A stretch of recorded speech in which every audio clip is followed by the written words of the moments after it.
Assalamualaikum warahmatullahi wabarakatuh. Sahabat sekalian, pernahkah kita membayangkan bagaimana rasanya menjadi orang yang paling terakhir masuk surga? Seorang hamba yang dosanya banyak, imannya tipis, namun rahmat Allah Subhanahu wa Ta'ala begitu luas hingga ia akhirnya diselamatkan. Kisah ini bukan dongeng, tapi datang langsung dari lisan Rasulullah Shallallahu Alaihi Wasallam dan tercatat dalam hadis-hadis syahih. Mari kita simak kisah menyentuh ini dari Abdullah bin Mas'ud radhiyallahu anhu. Rasulullah Shallallahu Alaihi Wasallam bersabda, "Aku mengetahui orang yang paling akhir keluar dari neraka dan paling akhir masuk surga. Ia adalah seorang lelaki yang keluar dari neraka merangkak." Hadis riwayat Muslim nomor 190.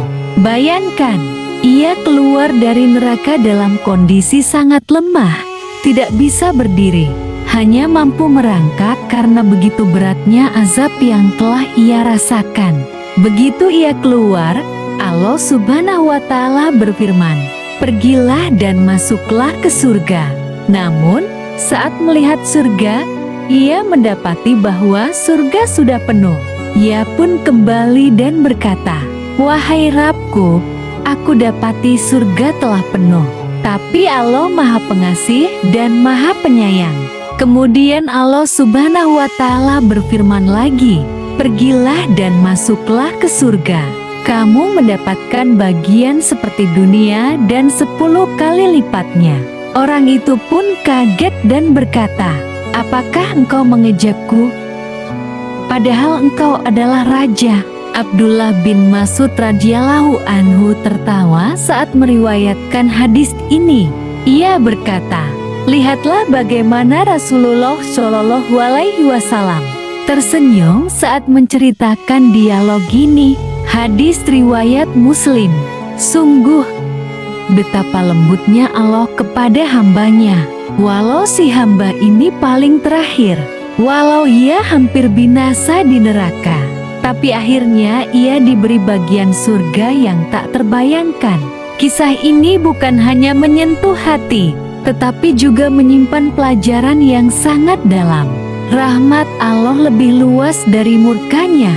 Tidak peduli seberapa besar dosa kita, selama masih hidup, pintu taubat masih terbuka lebar. Allah tidak pernah menyia-nyiakan keimanan seseorang, sekecil apapun itu. Orang ini tetap mengakui Allah sebagai Rob, dan Allah membalasnya dengan surga yang luas. Surga tidak didapat hanya dengan amal, tetapi dengan rahmat Allah Subhanahu wa Ta'ala. Bahkan orang yang paling terakhir masuk pun tetap mendapatkan kenikmatan luar biasa. Jangan putus asa dari rahmat Allah. Rasulullah Shallallahu Alaihi Wasallam bersabda, "Sesungguhnya Allah telah menciptakan rahmat menjadi 100 bagian. Satu bagian diturunkan ke bumi, dan Allah menyimpan 99 bagian rahmatnya di akhirat." Hadis riwayat Bukhari dan Muslim. Bayangkan, jika kita yang menjadi orang terakhir itu, apakah kita kuat melalui siksaan neraka yang pedih? Jangan lupa klik like jika kisah ini menyentuh hati kamu, bagikan ke saudara dan temanmu, dan subscribe channel Kisah Hikmah Islami 11 untuk kisah-kisah inspiratif lainnya dari sumber syahih. Wassalamualaikum warahmatullahi wabarakatuh.